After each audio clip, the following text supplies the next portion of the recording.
आज का एपिसोड हम शुरू करते हैं, लेकिन उससे पहले हमारे चैनल पर जो नए आए हैं प्लीज़ लाइक एंड सब्सक्राइब कर दें। यहीं रियो दादी से बोल रहा था, दादी आपने क्यों बताया मम को ये सब बातें और वो क्यों ऐसा बवंडर मचवाया। तो ये दादी बोलती है मैंने ऐसा कुछ भी नहीं बताया, उसे ना जाने करण और नंदिनी की फ़ोटो उसको मिल गई थी और वही हम दोनों बात भी कर रहे थे अंदर, तो उसने सब कुछ सुन भी लिया था। वही गुस्से में वो यहाँ से इसलिए चली गई कार लेके। और फिर वो बोलता है रियो पता नहीं मम कहाँ होगी, किस हाल में होगी, कैसी होगी और क्या कर रही होंगी। और फिर इतने में थोड़ी देर बाद पुलिस वालों का कॉल आता है रियो के पास बोलते हैं कि यहाँ पे एक्सीडेंट हुआ है तुम्हारी मम्मी का। और वो एकदम से रियो पागल होते हुए गाड़ी निकालता है और सब लोग उसी में जाते हैं और वहाँ पे देखते हैं कि उसकी मम्मी का एक्सीडेंट हुआ होता है। तो रियो रो रहा होता है कि मम्मी को सारे नर्स वर्स उसमें एम्बुलेंस में डाल रहे होते हैं। तो रियो उन्हीं के साथ जाता है और वहीं परिवार वाले भी हॉस्पिटल पहुँचते हैं पीछे से। दिखाया जाता है कि सब लोग हॉस्पिटल के पास पहुंच जाते हैं। फिर हॉस्पिटल के अंदर उनकी मम्मी की सर्जरी हो रही होती है। फिर वो सब लोग बाहर वेट कर रहे होते हैं और फिर एकदम से डॉक्टर फिर बाहर आता है सर्जरी करके। लेकिन ये बोलता है डॉक्टर साहब क्या हुआ, सब कुछ ठीक है ना। तो बोलता हाँ सब कुछ ठीक है, पेशेंट अच्छा हुआ उन्होंने सीट बेल्ट पहन रखी थी, नहीं तो उनको काफ़ी गंभीर चोट आ सकती थी। लेकिन फिर भी सर में थोड़ा चोट लगा है, हमें इनकी सर्जरी करनी पड़ेगी और आप लोग इतने सारे लोग मत रुकिए, आप पेशेंट के साथ एक जना रोक सकता है क्योंकि रात का समय है और हॉस्पिटल में इतने लोग इमरजेंसी में अलाउड नहीं है। तो फिर वो रियो बोलता है ठीक है मैं उनका बेटा हूँ, मैं रुकूँगा। फिर उनका छोटा भाई भी बोलता है कि सर मैं भी रुक जाऊँगा, कुछ इन केस इमरजेंसी में कुछ ज़रूरत पड़ी तो। फिर डॉक्टर अलाउड कर देता है उनके छोटे भाई को भी। डॉक्टर के जाने के बाद रियांश बोलता है अपनी दादी को, दादी आपने ये सब क्यों किया, क्यों मेरी मॉम को ये सब बताया, और पहले ही मेरे डैड को मार चुकी हैं, साथ ऐसा बिहेव कर रही हैं। आप सबको आप अपनी फैमिली मानती थी, वो आपकी छोटी सी आंसू देख के वो रुक गई थी यहाँ पर, आपके लिए रुकी थी वो यहाँ पर, और आपने क्या किया उनके साथ। ये रियांश गुस्से में देख रहा होता है, बोलता है चली जाइए आप यहाँ से। दादी डर चली जाती है। रियांश की दादी अपने घर पहुंच जाती है और घर पहुंच के वो उनके बार बार मन में यही चल रहा होता है जो रियांश ने बोले होते हैं अपने शब्द कि मेरे आप तो मेरे डैड को मार चुकी हैं, कम से कम मेरी मॉम को तो छोड़ दीजिए, मेरी मॉम को बख्श दीजिए। ये सब बस वो सोच रही होती है। और फिर इतने में नंदिनी आती है। नंदिनी बोलती है माम कैसी है वो नियति। तो बोलती है तुझे क्या इनसे मतलब है, क्या करना है तुम्हें जान के, ये सब जो भी कुछ भी हुआ है ना ये सब तुम्हारी वजह से हुआ है। नहीं बोलती है मैंने क्या किया ऐसा कर। बार बार बोल रही थी नंदिनी कि आने दो करण को, आने दो, मैं बात करेंगे करण से, समझ रहे थे तुम्हारा दर्द, लेकिन तुम्हें तो बोलना था।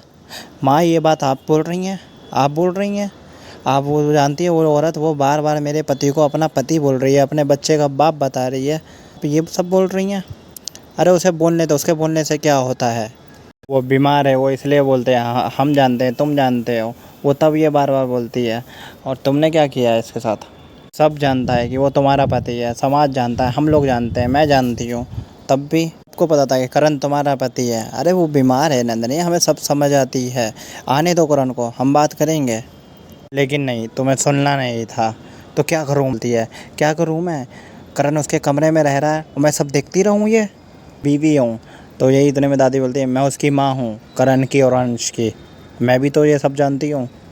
हाँ तो ये सब मुझे अच्छा लगता है क्या, ये जो तमाशा घर में चल रहा है, ये सब बताओ मुझे नंदिनी, ये सब अच्छा लगता है क्या मुझे। मेरे आप पे क्या बीती थी जब आपको पापा के बारे में और नोएना के बारे में पता चला था, तो नहीं सहन कर पाई ना, नहीं बर्दाश्त कर पाई ना, चली गई थी ना। स्टॉप इट, दादी बोलती हैं। हाउ डेयर यू, तुम नीति नोएना को कंपेयर कर रही हो ना। नीति बीमार है, नोएना बीमारी थी, और तुम मेरे पे लांछन लगा रही हो। मैंने छोड़ा था करण को, मैंने छोड़ा था मीहू को, तुम्हें क्या लगता है तुम्हें करण को छोड़ के जाना है, जाओ जाओ छोड़ के जाओ ना। इतने में बड़ा बेटा आता है, वो बोलते हैं माँ आप ये क्या कह रही हैं, आप नीति के लिए नंदिनी को ये सब बोल रही हैं। फिर इतने में ही नंदिनी बोलती है माँ सही कह रही है, मुझे चले ही जाना चाहिए घर से। फिर इतने में दादी समझा रही थी नहीं नंदिनी वो इतने में ही चली जाती है। और फिर उसने भी उनकी बेटी भाभी भाभी करते उनके पीछे जाती है, रोकती हैं, कर रही हैं, भाभी सामान पैक कर रही होती है, भाभी जा रही होती है। माँ मुझे ऐसे ऐसा वर्ड बोल रही हैं, मुझे पहले माँ पे भरोसा था, माँ मुझे अच्छी लगती थी, अब माँ भी ऐसा बोलेंगी तो मैं किसे अपना मानूँ। फिर बोलते हैं माँ अभी थोड़ा टेंशन में थे इस वजह से आपने बोलते माँ मुझे ब्लेम कर रही हैं कि नियति का जो भी एक्सीडेंट हुआ है मेरी वजह से हुआ है, ये क्या मतलब हुआ, और मेरी गलती थी जो मैं तो अपनी माँ के साथ फीलिंग शेयर कर रही थी, मुझे क्या पता वो वहाँ पर आ भी गई, तो पीछे खड़ी थी, मुझे क्या पता था। भाभी आप जानती हैं माँ भी परेशान थी, वो नहीं तो माँ बाप कभी ऐसा नहीं करेगी। बस अब ये टॉर्चर ना मैं और नहीं सहूँगी। भाभी आपको क्या लगता है आप यहाँ से जाने के बाद सब कुछ ठीक हो जाएगा?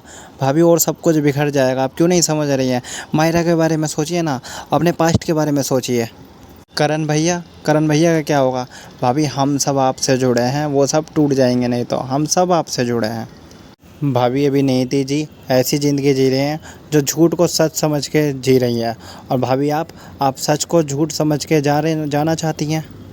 यहाँ से आप भाभी चली गई ना, तो सबसे ज़्यादा दुख समायरे को होगा, सबसे ज़्यादा इफ़ेक्ट उसी को होगा। और किसी के लिए ना सही, कम से कम समायरे के लिए रुक जाइए भाभी। भाभी अब तो नहीं जाएंगी ना आप?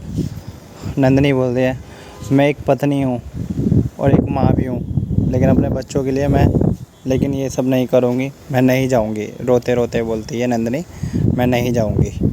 हॉस्पिटल का सीन दिखाया जाता है। वहाँ पे रियांश रो रहा होता है बेंच पे बैठ के और प्रे कर रहा होता है। फिर इतने में ही थोड़ी देर बाद डॉक्टर बाहर आते हैं, बोलते हैं कि फिर वही रियांश पूछता है कैसा रहा सब कुछ डॉक्टर साहब? तो वो बोलता है डॉक्टर कि हाँ सब कुछ ठीक है, सर्जरी ठीक रही है, लेकिन उनको यहीं पर कल तक, और बाकी आप लोग घर जा सकते हैं।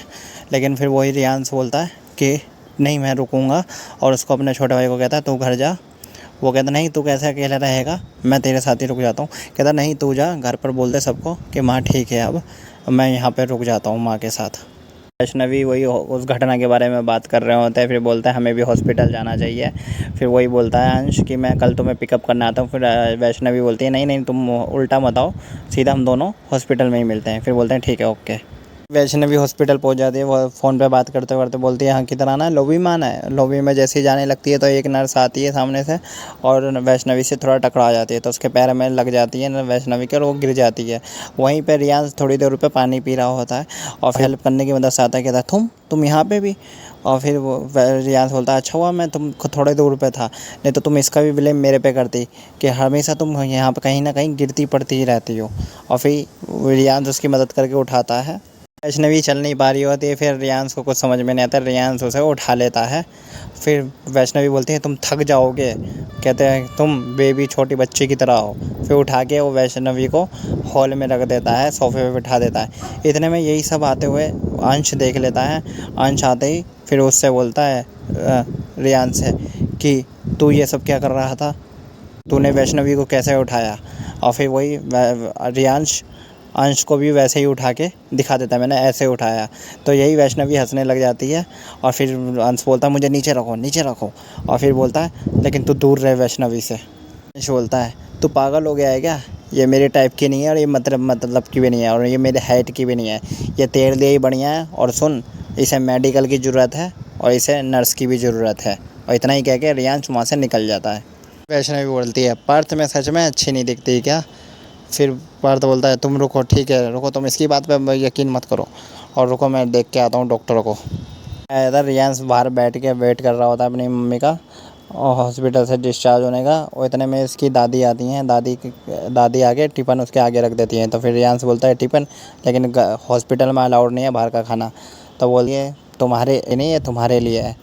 तो वो अंश बोलता है मैंने कैंटीन में खा लिया है। फिर बोलती है दादी कि नाराज़ मुझसे हो तो गुस्सा खाने पे क्यों निकाल रहे हो?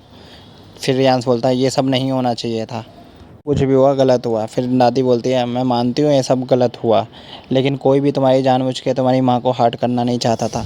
ये सब जो भी हुआ एक गलती से हुआ, वो गलती से सब कुछ सुन गई। और इतने में ही नर्स आ जाती है। नर्स बोलती है कि पेशेंट्स को होश आ गया है। तो इतने में उसकी दादी जाने लगती है अंदर।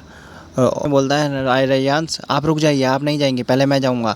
और आप थोड़ा तो दिमाग से सोचिए कि अभी पेशेंट की हालत ख़राब है, उन्हें दिमागी हालत ख़राब होती जा रही है और आप एकदम से अंदर जाएंगी तो पता नहीं उनको क्या क्या याद आ जाएगा। इसलिए मैं जाऊंगा, मैं उनसे पहले बात करूंगा और सब कुछ देख के फिर मैं आपको बताऊंगा। फिर रियांश अंदर ही आता ही इमोशनल हो जाता है। फिर बेड के ऊपर रख के थोड़ा सा रोने लगता है। फिर इतने ही माँ को होश आता है। फिर बोलता है रियांश कि माँ ऐसे कौन करता है, ये सब ऐसे गाड़ी कौन चलाता है? आपने तो सबको टेंशन में डाल दिया। घर पे जानते हो आप लोग कितने परेशान हैं, सब लोग, सारे लोग परेशान हैं, मैं कितना परेशान हुआ।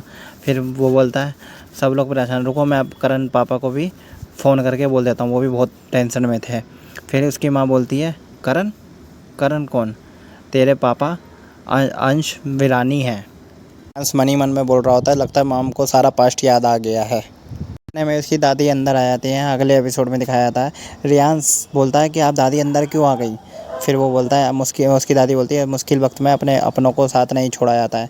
फिर उसकी मम्मी बोलती है, रियांश बोलती है, लेकिन अपनों को मारा जाता है, वो भी अपनी बेटी को ही मारा जाता है। और वहीं पार्थ वैष्णवी को समझा रहा होता है रियो ये सब जानबूझ के कर रहा है, वो वीरांत निकेतन में वापसी आना चाहता है, वीरानी बिजनेस में एंटर करना चाहता है और कुछ नहीं। बोल रही होती है कि कल को रियो इस घर में वापसी आता है तो आप लोग इसको सम्मान देंगी, इसको सब कुछ वो वापसी मिलेगी? तो वही दादी बोलती है कि हाँ मैं दूंगी, सब कुछ दूंगी, इसको सम्मान भी दूंगी और सब कुछ दूंगी भी।